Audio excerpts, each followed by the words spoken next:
Julie Tounamaka, bienvenue. Merci Guy. Justement avec vous, nous allons apporter des précisions sur les obligations du Trésor. Ici, vous donnez des précisions en énumérant un chiffre, 314 milliards de francs congolais vision 2023.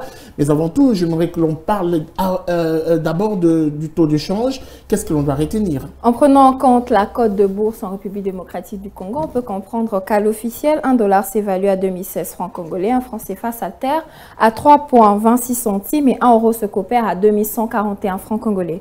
Concernant le segment marché parallèle, nous avons ciblé aujourd'hui Kinkolé et dans ce lieu, 1 dollar s'interchange à 2100 francs, un franc CFA vaut 3,31 centimes et 1 euro équivaut à 2151 francs congolais.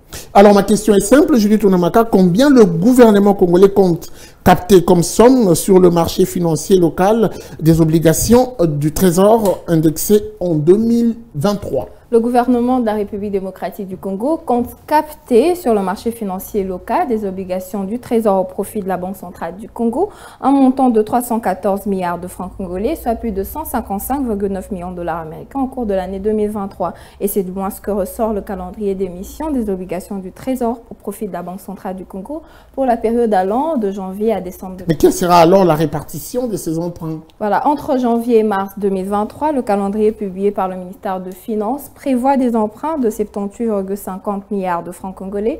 Au cours du deuxième trimestre, le gouvernement congolais compte mobiliser la même somme de 78,50 milliards de francs congolais pour la période comprise entre juillet et septembre 2023. Le gouvernement projette aussi les emprunts de 78,50 milliards de francs congolais, soit près de 39 millions de dollars américains. Au dernier trimestre 2023, l'exécutif national vise le même montant de 78,50 milliards de francs congolais pour atteindre les assignations annuelles sur les obligations du Trésor au profit de la BCC.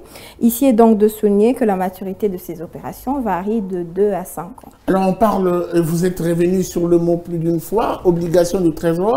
On aimerait comprendre et également faciliter la compréhension à ceux qui nous suivent en ce moment, les obligations du Trésor. Comment est-ce que ça s'opère? Voilà, une obligation du Trésor indexée, rappelons-le, est un titre de créance remboursable à moyen ou court terme, durée supérieure ou égale à 3 ans, et émis par le Trésor public d'un État, soit par voie de syndication, accessible via un groupement d'établissements financiers, soit par voie d'adjudication aux enchères. Toutefois, l'émission des obligations du Trésor au profit de la Banque centrale du Congo signifie que le Trésor public doit de l'argent à la BCC. À cet effet, le gouvernement émet des obligations du Trésor comme instrument financier pour payer ses dettes vis-à-vis de la Banque centrale à un taux d'intérêt donné et pour une période déterminée.